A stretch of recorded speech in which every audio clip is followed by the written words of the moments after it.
you think about the reasons for a captive finance company, as factories on par are usually in that 2 to 4 debt to equity, where your finance company may be 4 or 5, maybe even 6 times higher than that.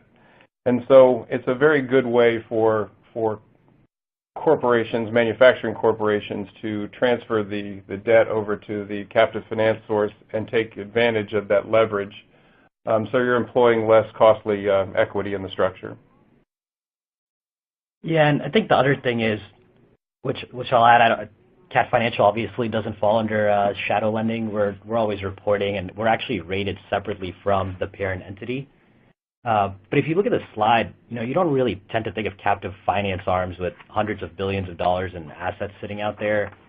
You're always talking about the parent company in general, and that's really because if you look at the company overall, the captive finance group, in terms of revenue and profit, tends to be a very small portion of the larger manufacturing group and what they're selling. So it's a small part of the group of the parent overall. And I guess the other thing I'd add is we're also counter-cyclical in nature.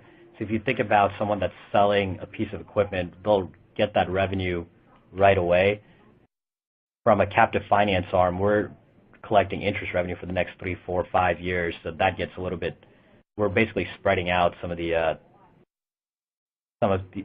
in a down environment, the captive finance group actually starts becoming a larger part of the profit number. But just from an overall perspective, it's a very small part of the larger operation.